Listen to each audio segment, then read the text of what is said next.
What's up, record breakers? Chris Record here, another day, another vlog. The life of an entrepreneur.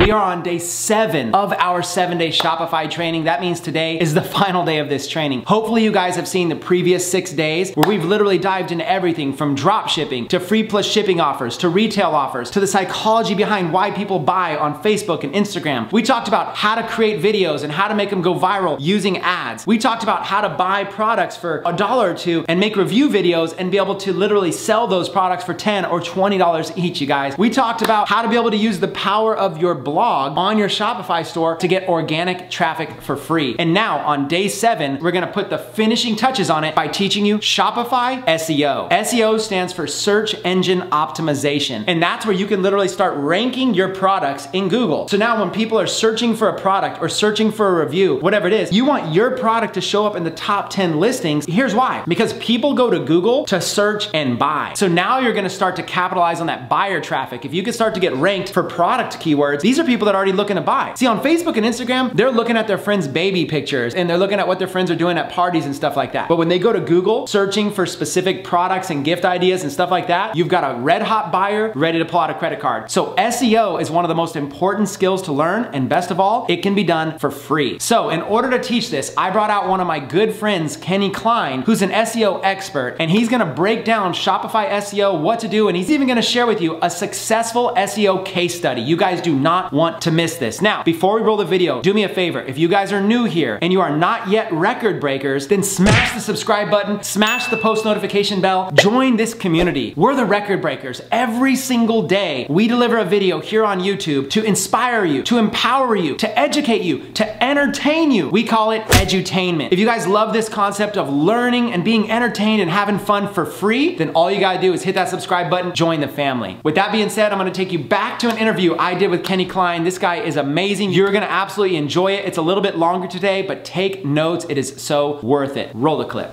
And today I've got a special guest with me, Kenny Klein, and today's topic is gonna be Shopify SEO, search engine optimization for your Shopify store. And before we dive into it, people may not know who you are. So let's take a second for everybody watching, introduce yourself and a little bit about your background when it comes to search engine optimization and your agency and what you're doing. So you guys, welcome. Introduce you to Kenny Klein. What's up everybody? Glad to be here. I'm coming here today from Brooklyn, New York. Really glad to hang out with Chris and the Tech Academics team. What I do is really 100% SEO focused. I do all the other, Facebook marketing, the branding, all of that. But all of my really core business is focused on SEO. And so what I do is I rank great terms in Google, and it just ends up being free traffic. It takes some time to get there, it takes some expertise to get there, but once you're there, once you're getting those keywords, either you're ranking your products or your category pages or your blog posts, then you get this continual source of traffic to your site. So it's a big game changer for a lot of businesses. What you teach is really cool for everybody, I think, now, which is how to prepare their Shopify store and their brand and their positioning to get free traffic, they're not paying for, in which case there's like nearly 100% ROI. I mean, once, it might cost a little bit of money and especially time, energy, and resources, but once you get a ranking in Google for, let's say, a term, one of your products or something like that, you're getting daily free traffic. And if that traffic converts, you might be getting sales of your product every single day for free. Yeah. At no cost. Yeah. So let's talk a little bit about the benefit of free traffic, and if we show people how to start setting this up, do they see results today? Do they see results tomorrow? Is it short term, long term? Tell us a little bit about free traffic and how it works. So the thing about free traffic is you want to start once you have your store. So you have that store, it's making some money, or you're really focused on it. You want to start setting it up today, and you want to be consistent in your effort. But it's not a 8 hours a day sort of thing. It's 20 minutes a day, 10 minutes a day. Be consistent, because you don't get the results day one. You're setting yourself up for 6-month, 12-month success. So it's not what you want to hear. What's great is you pair it with an e-commerce store where you're making money right away from your Facebook ads, from other things that you're doing. If you do this along with that, and then 6 months from now you start to really rank for some terms, not only are your margins are just going to increase, your store's going to increase, they're just getting all this free traffic, but you have a business that you can really rely on and start launching even more and more products and ranking those more easily. So it's kind of like, be consistent with your effort, start early, but wait for the result. So what are some basic high level, let's imagine people are beginners, okay? What are some high level ideas for what they can do to build authority with their store? What are some things they could do? Anything that comes to mind, plus anything SEO related. And I know obvious things would be like links and credibility and stuff like that. What are some general beginner tips you give to people for their store to be able to build that authority? So there's two big things when it comes to SEO, two big sections. One is what you do on your site.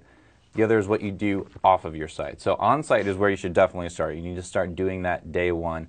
And this is just getting the content on your site to be optimized. So it's just putting the right title tags in, putting your images with the right labels for all of your products. Even looking and making your products really specific. So if you have certain colors, making sure that all of that's set up so you can show up for, you know, this product red, this product blue, all of that sort of stuff.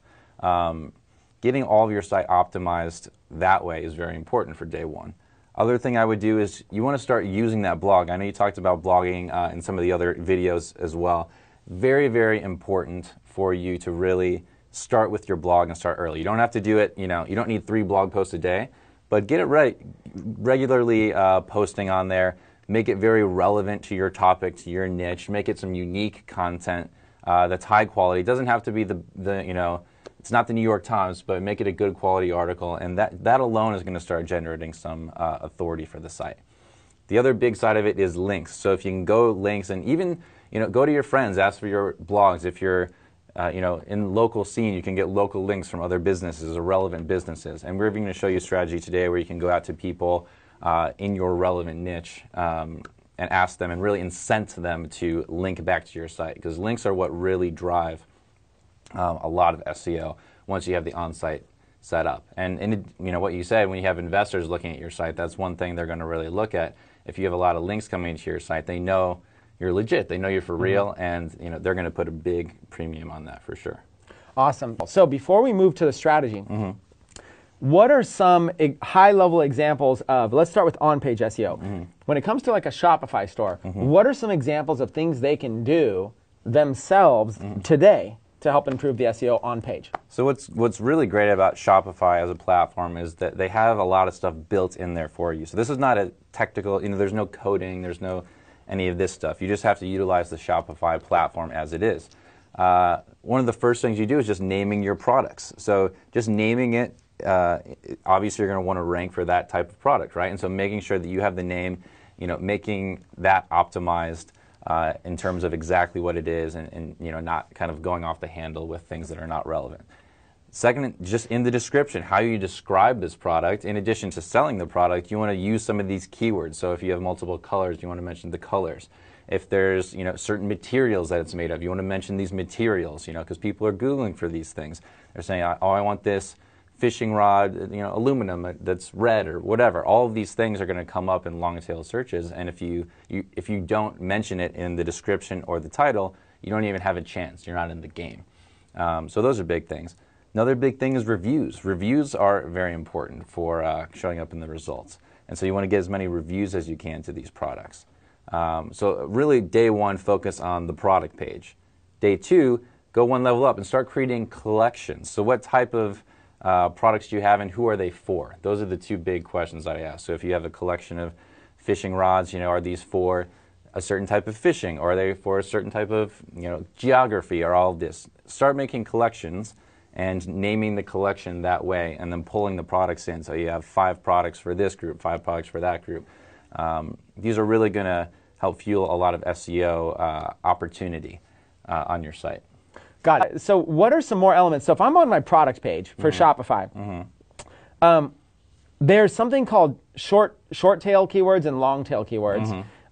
I kind of gave an example of that. Tennis shoes versus orange glow-in-the-dark basketball shoes. Can you explain a little bit about the difference of those and what you tend to favor, and any tips you'd have for people on writing product descriptions for SEO? Yeah, definitely. Well, it really depends on the stage that you're at. And so if you're at day one, you want to start with a long tail keyword, because like Chris just really well demonstrated, there's less competition. So how many stores are out there with this exact type of shoe that you just described?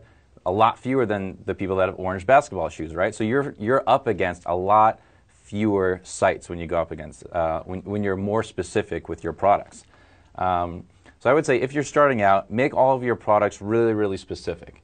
As specific as you can. Make it, don't make it 20 words long, but everything that's relevant, everything that really sets it apart, put it in there. The big thing is to really, be authentic to the product, because you want to rank for the things that you're actually selling, of course. So don't just stuff it with every old thing. Don't put green, blue, yellow in there. Don't put, running shoes if it's not a running shoe. You have to be true to what you're ranking for. You don't want just random traffic, but go as long tail as possible at the beginning. And what's great about going long tail is you can have multiple products going after different long tail keywords. That's what's great about Shopify e-commerce. But even those pages that are really specific, they still have a chance to rank for all of those shorter tail keywords within it. So you can still rank for orange basketball shoes, even if it's orange glow-in-the-dark basketball shoes. You're still in the game for that. And so over time, you'll start to see signs of success. And once you start to rank for just orange basketball shoes, maybe then you launch a new product, or you adjust the title tag at that point. But start long, and then as your store gains in popularity and as you start ranking for stuff, then you can be a little more targeted with your keywords and a little more aggressive about going for the short tail keywords. Yeah, so before we move on, let's understand short tail versus long tail. What we're talking about is, if a title, we're really talking about, in this specific case, the length of a tail is like the amount of words that are in your title or your sentence, okay? So it's really the tail. An animal might have a longer tail. The longer the tail is, it starts thick and it gets thin at the end. It's kind of just an industry term for saying that, wow, that title has a long tail on it, meaning it might have even 10 keywords in it. The idea is keyword combinations. So let's say that I have a title that's called tennis shoes. I have a 2 keyword combination. There's 3 things that can happen there. Maybe I can show up for the word tennis. Okay, let's say tennis shoes. Maybe I can show up for the word tennis. Maybe I can show up for the word shoes, or maybe I can show up for the word tennis shoes. There's 3 combinations. If you have a 2-word sentence, there's 3 combinations that could be made out of that. But the reality is, how difficult would it be to show up in the top 10 for the word tennis and the word shoes? Every site in the world is already doing that. So you want to have a longer term. You notice even a word with a sentence with 2 words gives you 3 combinations. The word 1 or word 2 or word 1 and 2. Now imagine it starts multiplying exponentially. As soon as you add a 3rd word in there, let's say cheap tennis shoes. Now you could rank for cheap tennis shoes, or you can rank for cheap shoes, or cheap tennis, or shoes, or cheap, or you said there's multiple combinations. By adding 1 more word, you're exponentially increasing the combinations. So as soon as you have like 10 words, you have, 1,000 combinations that could be happening out of that. So when you have a long tail keyword sentence, you're getting less traffic overall, but you're getting less traffic on 1,000 different combinations. So it's actually better. You got less competition, less people are going to be searching for orange glow-in-the-dark basketball shoes, but you have a better chance at ranking for it because you have less competition. And orange glow-in-the-dark basketball shoes, maybe somebody searches for it without the word orange. You still have a chance for ranking for glow-in-the-dark basketball shoes. Or maybe somebody's not looking for basketball shoes, they're just looking for glow-in-the-dark shoes. You still have a chance to rank for glow-in-the-dark shoes. Because if your title says orange glow-in-the-dark basketball shoes, you still have a chance of coming up for a combination of those words. That's why you want to start with long-tailed keywords. And it's important to have it make sense because, again, goal number 1 is to sell the product on your page. You're driving Facebook traffic there. You don't want to stuff it with keywords. It'll hurt your conversions. So you have to put on your business hat and say, how can I make a product title that is clean yet has keywords? Kenny's telling you, instead of 1 or 2 words, maybe go as many as 8, 9, 10 words in that title. As long as it makes sense and it's clean, that's what you're looking for. Now, you got the title. In the description, if there's other keywords you wish you would have put in the title, like, man, there's so many other things I can think of for this. Put them in the description. Okay, that's where you've got extra room. The title, in the description, maybe that's what you're saying, but these are really good for running and runners and joggers and this and that. Then put a whole little paragraph in the description. Say, if you're an avid runner or you love jogging on the weekends, then the glow-in-the-dark shoes are perfect for joggers because at night, if you're jogging at night, you'll glow and you'll stand out. Now you're giving them a sales pitch as to why these are good for running and jogging, but at the same time, you're also hitting those keywords. You have a chance to get ranked. So on-page SEO is the title, the description, maybe some reviews and stuff like that, and you got products and collections. You start there, day 1, day 2. Then, after you got your store built, you're driving some traffic, you've got your pages kind of optimized, there's this whole world called off-page SEO. Right. What are some of the things people can do off their site that can help make their site more popular? So one thing is just be authentic, be a real business, and kind of the signs of that are social profiles is one. If you're a local business, get your Yelp page, all of that sort of stuff going. But just have real, authentic social profiles like your Facebook page, your Twitter page, and make them active. So they don't have to be, you don't have to be tweeting like 5 times a day, but you should be tweeting a couple times a week, Facebook a couple times a week at the very least. And if you're getting good reception, more. A lot of the tactics that you'll be learning in Tech Academics can really leverage those platforms beyond just for SEO value, so it's naturally going to happen for you. But you want to make sure that those are very active and that you're looking like a real business. These signs are something that Google can pick up on pretty easily. Second, and the biggest thing in SEO is getting links back to your site. So, and that's a link means not from your own social profiles, not from other social profiles, but from other websites. So from somebody's blog, from other product sites, like anywhere on the web where you can just link back to your site is important. And of course, different types of links are more important. So if you get a link from the New York Times, it's going to be really, really good for SEO because that's a really powerful, well-known site. If you get a link from your brother-in-law's blog that he started last week, it's probably not going to be a super powerful link for SEO. It's not necessarily bad, you don't necessarily not want it, but it's not going to have the same impact.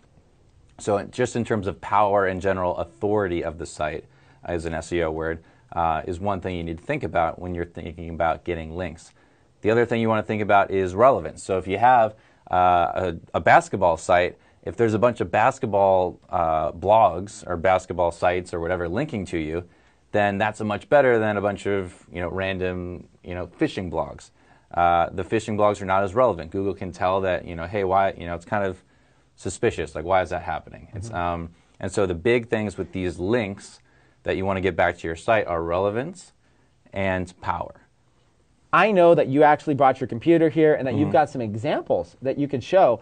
Our audience would love to see like an example case study. I'm looking at this one right here, a fitness one in the health and fitness industry. I'd love if we could just move to the laptop and maybe show them a case study before we wrap up for the day. Let's do it. I would love, and keep in mind this one, it's easy to execute, but a pretty advanced strategy. So that's why I think it's a great one to start with. Very powerful. Let's dive into it. So if we're on the screen here, this is an example blog, and this really was just a blog. He started it less than a year ago. It's called Man vs. Weight, obviously about weightlifting and all of that stuff. What's cool about this site, it's not super fancy site. It's probably just a WordPress site. He's selling a bunch of digital products and stuff, but he's ranking for some really, really competitive terms, and you can see he's getting hundreds of thousands of visitors to his site. And I suspect the number is a lot larger than that at this point. It might be a bit dated based on what I'm seeing. I noticed he ranked specifically for the word calisthenics. So this is kind of no-name blogger.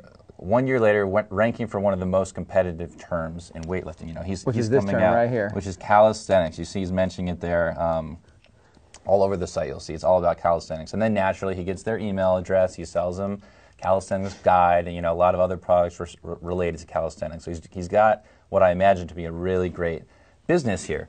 So one, he's got great content on the site. He did a good job with the content. But two, he's got a really good strategy that I think is perfect for Tech Academic members to get links, both powerful and relevant links to his site. And what it really boils down to is emailing somebody. You just find somebody in your niche that you like, that's relevant. So how do you do that? There's no secret sauce here, but we can just do, calisthenics, even with like blogs. So you type in your niche, your keyword, you type in your niche keyword, whatever, and you search for blogs in your niche. So his niche is, his keyword he's going after is calisthenics. Right. Which is for those of you that don't know that term, it's like a term having to do with working out. It's like kind of like a type of a fitness regime, if you will. Right. So he's basically looking for blogs that talk about this because he wants to rank for that word. So if these other blogs link back to him, that'll increase his chance of getting ranked. Exactly. So, and you can see all of these results. They're kind of like, mid-sized blogs. Some of them really specific to calisthenics. Some of them kind of general sites about weightlifting or even things outside of that. But it's kind of what shows up. And here you have, 10 results on a page, 100 results just right here. And this is just for that keyword. And so you can be a little creative in what you type into Google and find these other sites. And let's talk about this right here. You typed in the word calisthenics, but this is an example of a long tail keyword search here. So this is a perfect example. We were talking about this before. They have the word calisthenics, but then they also have the word progressive, which is another description. It's a style. They have the word certification, manual, and PDF. So if somebody's looking for a progressive calisthenics PDF, then they'll have it. Okay? Hold on one second. We're getting an alert real quick. We're good? Okay. Progressive calisthenics PDF, progressive calisthenics manual, progressive calisthenics certification. Any one of those might work. Or maybe take the word progressive out. Calisthenics PDF, calisthenics manual, calisthenics certification. So they found a way to be able to, this is an example title that if you have this as the title of, let's say you were selling a PDF or whatever, this is a good title. Great title. Long tail keyword. And clearly much easier to rank for than the word calisthenics. And hey, great. They're looking to, maybe someone's looking for a free PDF, but a lot of them I'm sure would pay money for that. So you have a little, download button, or you have for an email exchange, or you have something for sale there. You're going to see a pretty high conversion rate, I'd imagine, because there's so much search intent around that keyword. Sure. Okay, so let's go back to the strategy. So this person maybe has a calisthenics blog. So so all these sites are somebody, you would love a link from a school of calisthenics, right? Very relevant. Looks like it's a pretty legit site if we click on it. Takes a minute to load here, but So if I have a calisthenics, let's say Shopify store, if I have a fitness-related Shopify store, I might want to reach out to this school of calisthenics right here and see if they'll maybe link to me. Sure, and you'd love to, and say, why would these guys link to me? I'm a news site even, or they don't know me, but we're going to show you a little trick. So just go to the contact page in all these places. So all the nuts and bolts. There's no reason to stop you from. Here's the email right there, reception. All right, take that email, put it in your email, and the question is, what do you say to them? So you found a site you would like to be ranked on. And now you can copy their email and you could reach out to them and say, hey, I would love, let's see. Let's see if we can zoom in here. Yeah, let's zoom in on this and let's show this actual screen here. There we go. All right, so this is an example of what you could say. So I love this email for a few reasons. One, hey there, Steve here, the main editor at Man vs. Weight, right? So personal start. It's not just a canned email, right? Even though it is. I just came across your post at example. So put in their site and a post that you like, and ideally related to calisthenics, right? So you can say, hey, go to their blog, find a post that's popular or a post that you like, put it in there. I wanted to send you a quick email because I noticed you mentioned a few words about training with kettlebells. So maybe it's a kettlebell article. Recently, we created something related you might be interested in, the world's largest interactive list of over 100 kettlebell exercises. Here's a link to his site, right? So here's his proposal. If you decide to link to our kettlebell post from the post on their site, in exchange, I'll be happy to share your post multiple times in the coming weeks to over 10,000 Facebook fans that we have. What do you think? Would you be interested? Thanks for reading, and please let me know what you think, Steve. So he's right out of the gate giving them exposure for linking to his site, right? And like, wow, I've got 10,000 fans. Like, what a great deal for both of them, right?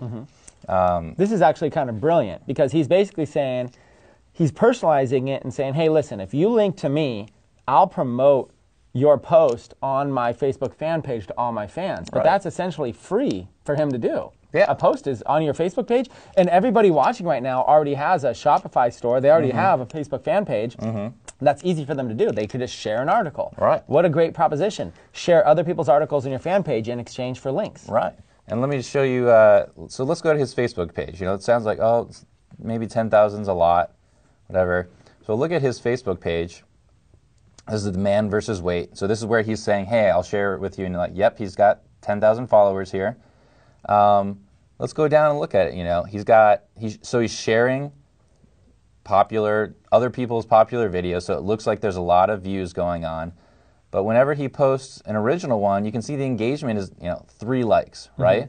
So I know Techademics is going to teach you how to build better engagement. Better engagements, 4 likes. So really, he's not even driving traffic. This might be one he worked with, Nadine for eBlog, right? Yeah, so you don't have to have a lot of engagement for this strategy to work. No. He's only getting 4 likes, and yet he's still getting deals out of it, most likely. He's getting a lot of deals. And it's not to say every person he emails takes him up on his deal, but this is a really advanced strategy in that you can generate some great links back to your site, and ideally even traffic back to your site day one, which you don't always get the SEO traffic, but these are real sites with real visitors themselves, real email lists that I'm sure they're emailing, highlighting their articles. So he's going to start getting traffic back to his site as well, just from the actual links, from the press of it. Okay, so this is an example, is he could reach out to this site right here and say, hey, if you mention me in an article and link to me, then I'll give you some free exposure on my fan page. It's a little barter. We don't know if he's done it with, we have no idea if he's done it with this one. We can look and see. But the concept is that he's sharing a post here. Now, you can go on, there's another post he's sharing right there, muscle cheats. So it's already valuable to be sharing relevant content from your fan page. It's already valuable. It doesn't cost you anything because you're just posting it for free, but you might be able to get some links back. Like in this example, there could be one. We haven't taken the time to look at it, and we don't know if there is or not. But there could be one. Related products, it might take us a second to even figure it out. Who knows if these things are links. If you'd like to learn more about increasing your flexibility. There it is. That's a link to his site. And look at that. If you'd like to learn more about increasing your flexibility, right there. See how that's a link? Look, it links back to man versus weight. There it is. So we just randomly kind of stumbled across that. As you see, what we did is we went to his page, and you see here, he's promoting this person's blog.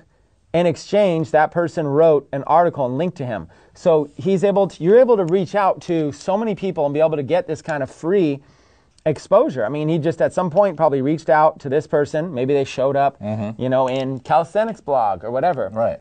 So this is a great technique that everybody could start applying right now if they wanted. But do they see results immediately day one, or is this more of a long-term strategy? So this is how you want to think about this. Don't spend all day doing this. This is the thing you do. Send 3 emails a day.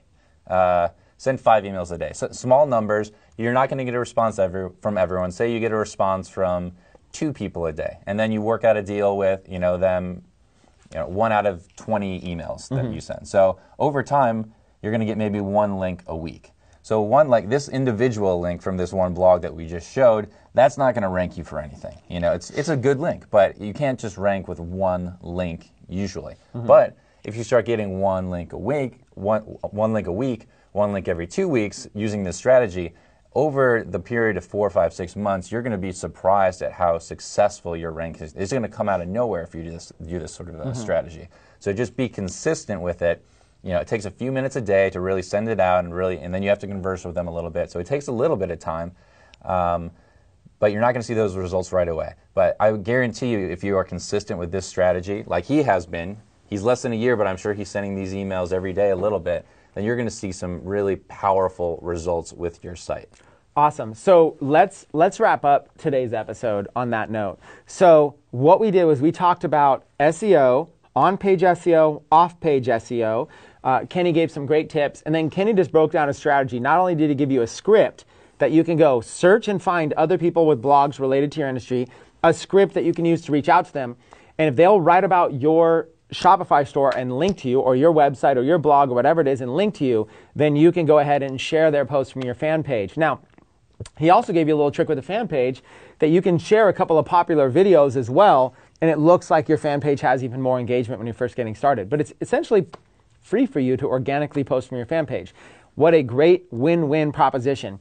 What final thoughts do you have in terms of people being able to take action? What's like your best advice for how people can take immediate action, start doing something with their blog, and any kind of like to stick in there and really stick this thing out and see this thing out long term. Sure. So big thing is start today. Don't spend the whole day doing it, but do something today and learn a little bit. So start adjusting your descriptions, start doing some of those long tail product descriptions we were talking about. Get started and start making the small steps. Make it a part of your process so that you start to see these results in long term. If you say, I'm going to start tomorrow, you're probably not going to. It's going to be too late. You know, it's not too late, but you're going to be, not procrastinating. Yeah, you want to start moving right now and waiting for the results later on, which is not the best sales pitch. SEO is not a great sales pitch until you get the results, and then there's nothing better. It's that free traffic. It's that guaranteed source of income. You can have the worst converting product page, the ugliest photos, and if you're getting free traffic to it, you're going to sell something. It's like 1 out of every whatever. And Chris can teach you how to do the rest of it and be the best, and so you don't have the worst converting page ever. Yeah, and the reason I wanted to introduce SEO now is because it's one of those little daily actions that you're going to want to do now, and if you just wait 3 to 6 months, you're going to wish you would have done it early on. So here's your homework assignment. Look at your product titles. Do they have keywords in them that you're looking to rank for? Look at your descriptions. Do they have keywords in there or things you're looking to rank for? And look at your collections. Are your collections named something well? Start with that. Kenny gave you a day 1, day 2 thing you could do right now. Then work on a plan, maybe something like this, maybe something similar, where you're setting up your social media profiles and giving yourself a brand and bartering with people. Hey, I'll promote your article from my page. If you're willing to add me into your article, you can find an existing article. Another great little tip I'll give you is that sometimes when you're going through and researching other sites, people will have like top 10 lists or something, maybe top 10 martial arts stretching sites or whatever. They might be linking to 10 people. If you click through, maybe one of those links is broken. If you ever come across a list and one of the links is broken, what a great opportunity to contact them and say, hey, I noticed link number 7 is broken in your top 10 list. I personally have a site that has an article about this exact thing. I'd love it if you would swap out that broken link for my link. And in exchange, I'd be willing to even promote your article to my fan page. So there's great ideas. And we'll probably talk a little bit more about this maybe in the coming months. As people start to establish their sites more. Sure. So hopefully you guys enjoyed today's lesson. Again, Kenny Klein. I'll make sure to give him a link to be able to review the comments, be able to look at the engagement you guys have here. If you guys enjoyed it, then comment below. Let him know if you really enjoyed the value and if you think that it's been a very good use of your time today. And by the way, Kenny, thanks for coming out and sharing with us. It was great to be here. Thanks a lot. Awesome. All right, guys. Take care. Bye-bye. All right, record breakers, that concludes today's video. If you are still watching, first of all, let me say thank you. I know this video was a little bit longer, so you are the loyal ones. You stayed till the very end. I just want to say thank you. Now, if you watched all the way this far and you're not yet a record breaker, then what are you doing? You can join for free. All you have to do to be part of this amazing community, this tribe, the culture, the movement, is smash that subscribe button, smash that post notification bell, and go share these videos. There's people out there spending real money for content like this, and you can share this video and get it out there for free. I look forward to reading your comments on this video, and if you want another series like this was a 7-day Shopify series. If you guys want another series like this on another topic, or you want me to do something different, let me know in the comments. I'm gonna be reading each and every single one of them because I love you guys. You're the reason why I'm doing this. You're the record breakers. We're gonna go smash records, break records, set records, make records. We're gonna take life to the next level. So you guys remember, you're learning, which is good, but you're never gonna truly learn until you get out there in the field and take massive action. Again, this series has been fun. Thank you so much for allowing me to be your teacher, and I look forward to seeing you guys on my future vlog videos. Peace. Yeah, you know what it is. Ecom power sellers do it big. Yeah, sky is the limit. I'm the CEO of Techademic. When you're online and you see us selling everything in Shopify, Shopify, Shopify, Shopify. We got our niche store selling custom jewelry on Shopify, Shopify.